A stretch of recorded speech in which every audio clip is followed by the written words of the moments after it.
Our national parks are an American triumph, a celebration of our land, a testament to the blessings that we inherited from our forefathers.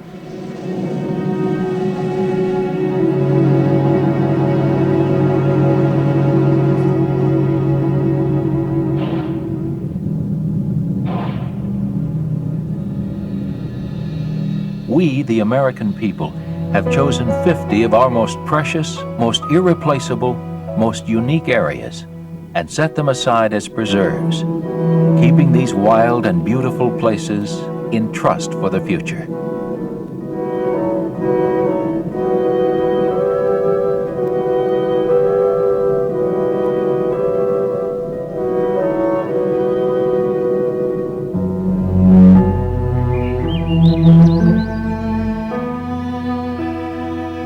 We were the first country to decide that such a step was not only desirable, but necessary. And the American park system is the largest and most varied in the world.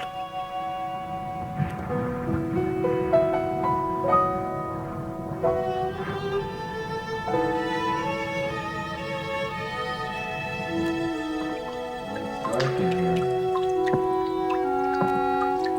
Watch out for this part here.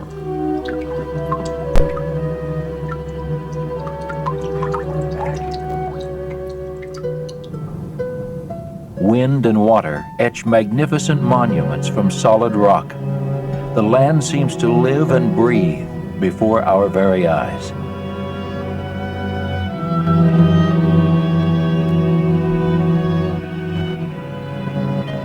Fascinated, we can contemplate either the differences or the similarities between a rampant forest of sandstone spires and the lush, verdant growth of a rainforest. Our parks provide haven for threatened wildlife and preserve the fragile natural beauty of the wilderness.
Familiar summer images of Yellowstone's geysers and hot springs always gladden the eye. But few realize that in winter, Yellowstone takes on a frosted majesty of unparalleled splendor.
Fur trappers told of a land perpetually afire, of water that blazed and burst from the ground, and of boiling emerald pools lying jewel-like under the sun.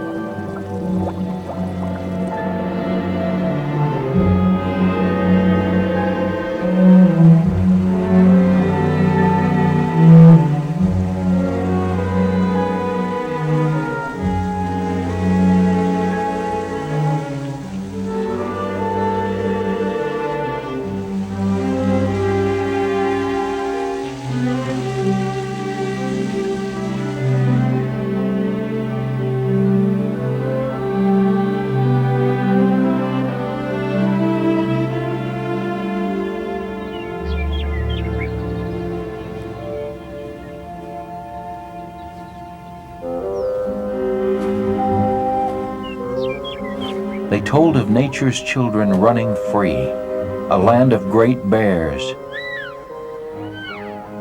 and limitless herds of elk and bison.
Youngest of the Rockies, the jagged Tetons rise precipitously from the plain.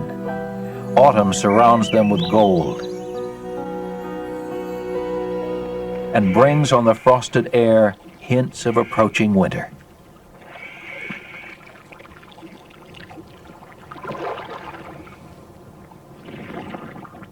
In the valley below, moose and elk can only wait for the impending onslaught of snow.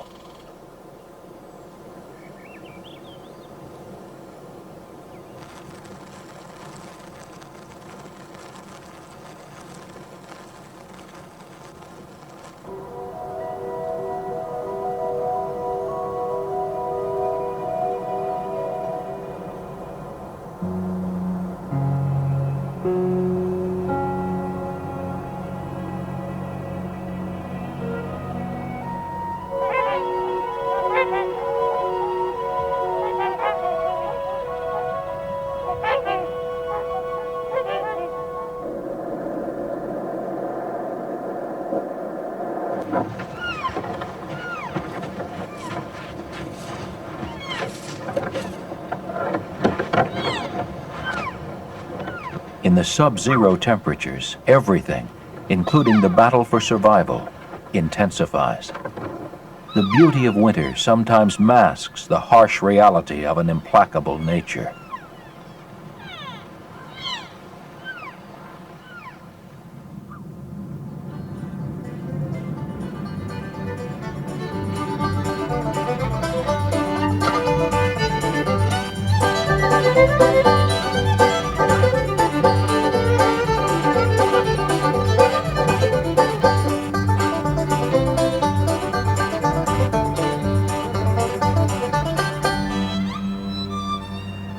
Washington Irving wrote, "There is a serene and settled majesty in woodland scenery that enters into the soul and delights and elevates it, and fills it with noble inclinations."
The village of Cades Cove, where early American settlers first worked the land's rich soil, is now part of the national park, adding a dimension of recent human history to the ancient forest.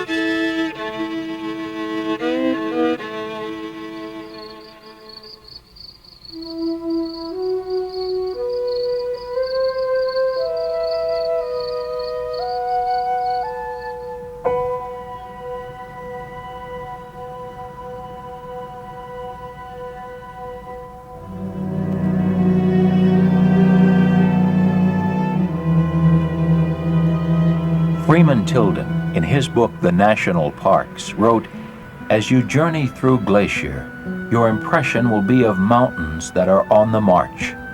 The transition from the rock fastnesses of the Continental Divide to the limpid and tree-fringed glacial waters will remain always in your memory."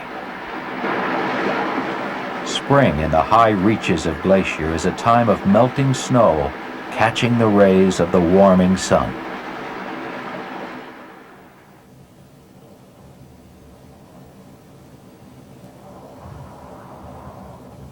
It is a time of rich colors, of mountainsides bursting with new life. It's as if each spring creates the park anew.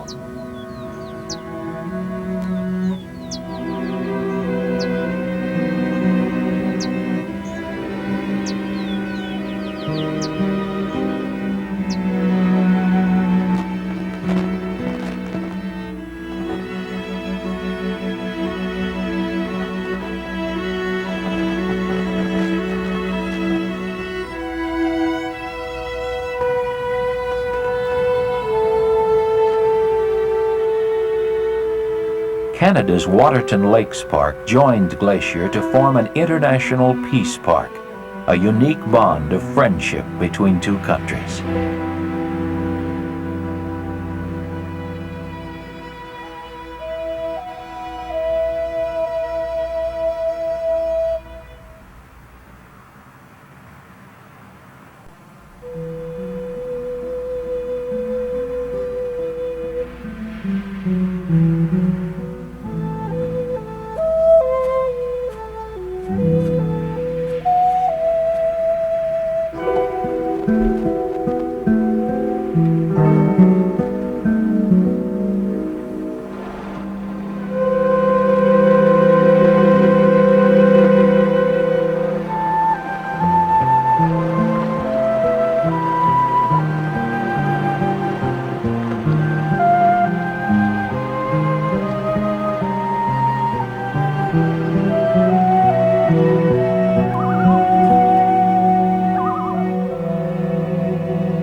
Drifting fog can fill the Grand Canyon, obscuring, if only for a moment, the immense scale of what the Colorado River has carved.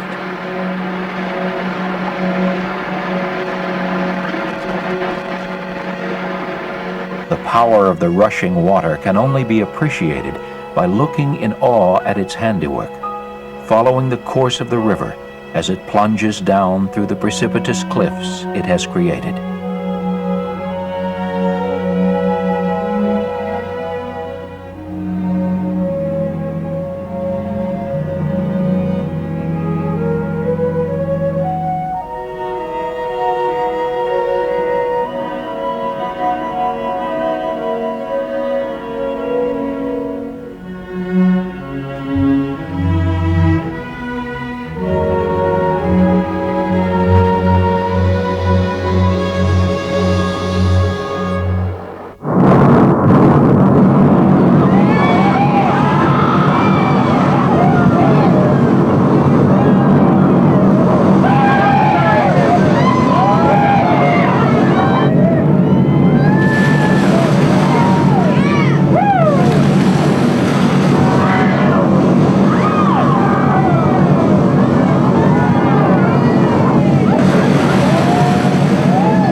Man has stood within this deep place before, watching as the water carves the canyon, seeing time itself flow through the solid rock, leaving the heart of the earth exposed in its wake.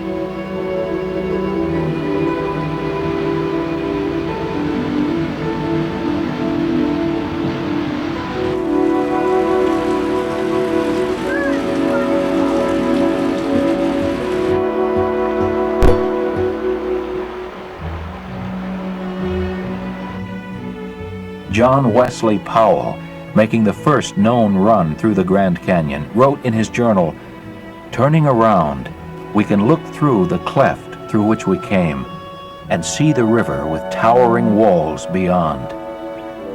What a chamber for a resting place is this."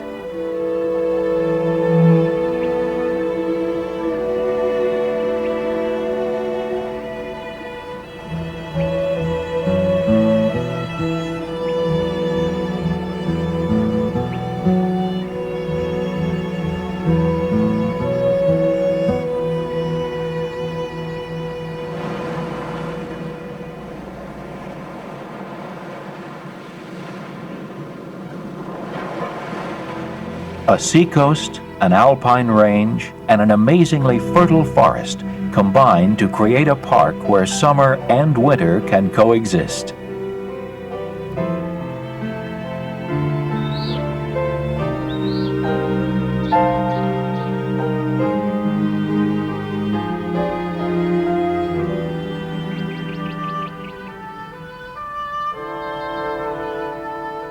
Snow high above, virtual jungle below.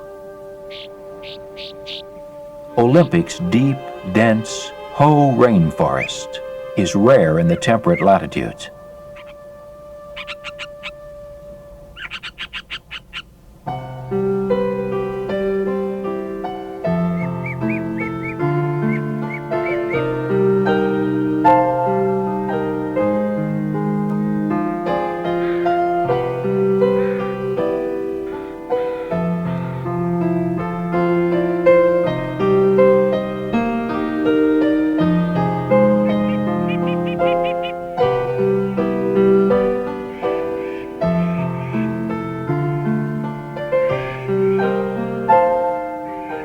Where the rain falls, there is paradise. Where the land stands free before the rain, the land will blossom, opening its many eyes to find the sun. The rain will find its way down through the wilderness, filling valleys with life as it resolutely makes its way back to the sea.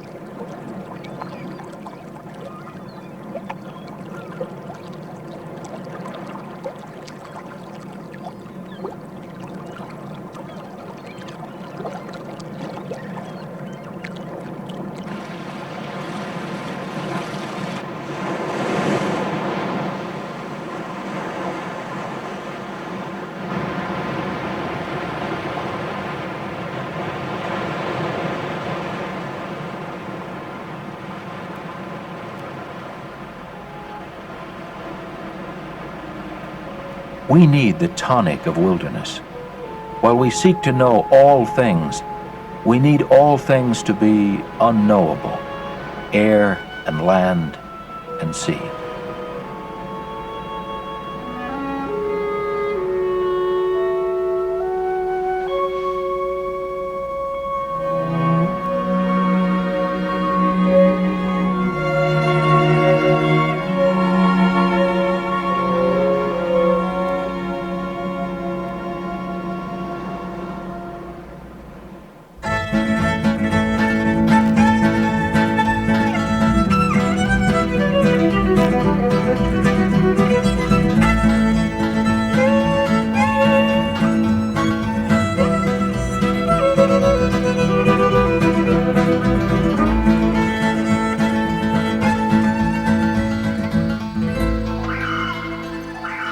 there is a place where earth and water met and joined. A place that could not make up its mind whether to become land or sea, so it became both.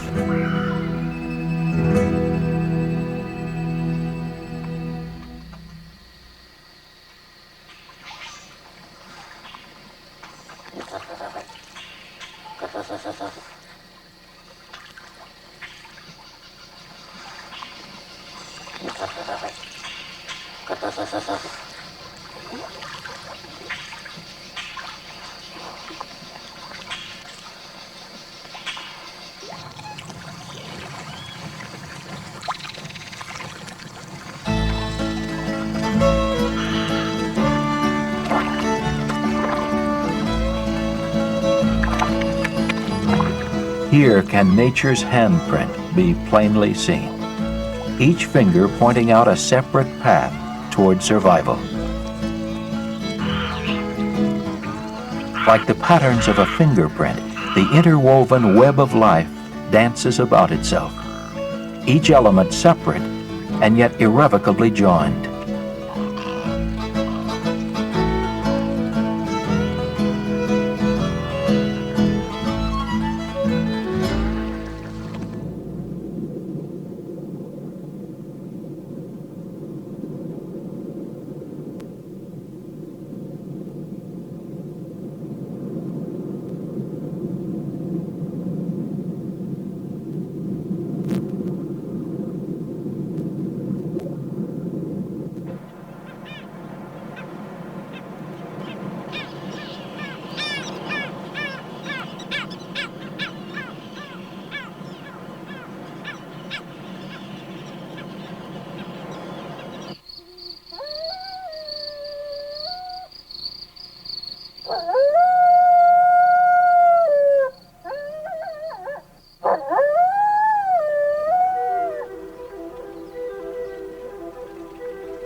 Mormon pioneers saw the celestial city here in the sculptured rocks.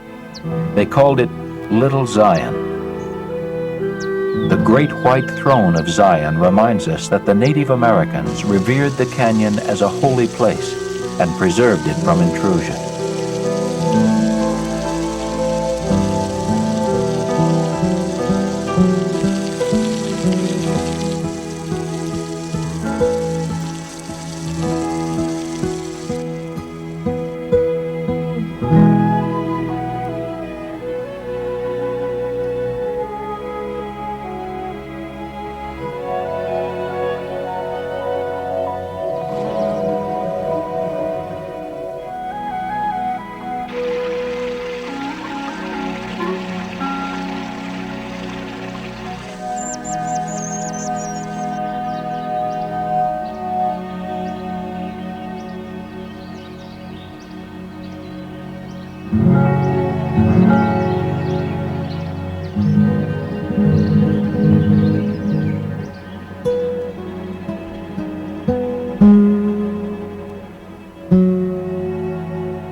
Sometimes we need to be reminded that, like all living things, we cling precariously to the surface of this planet. We do not own this earth, we share it.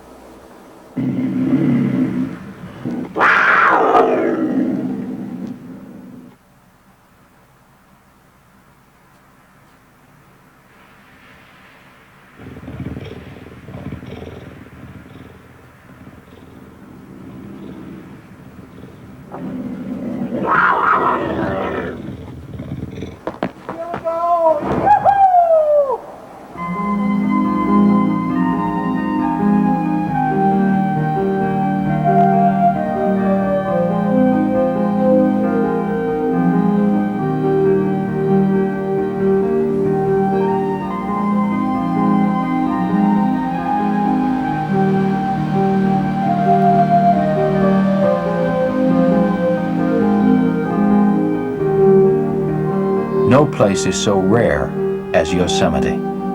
Its granite walls tasseled with waterfalls, its meadows full of wildlife, its high country a realm of lonely grandeur.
The national parks were created to ensure the survival of irreplaceable wildlands, but also to allow us to see the wonders of nature close at hand.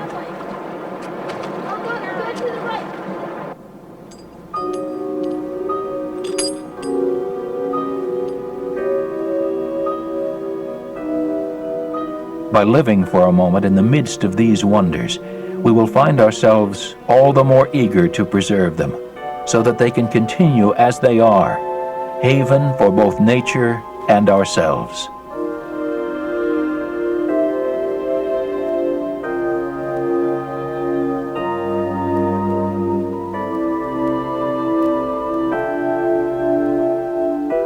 The seasons flow through our national parks in a parade of color and incident, of sunlight and ice. If the parks are indeed gems, they are many-faceted, offering splendidly divergent visions of our natural heritage. A poet wrote, "The earth never tires. The earth is rude, silent, incomprehensible at first. Be not discouraged. Keep on. There are divine things well enveloped. I swear to you, there are divine things more beautiful than words can tell."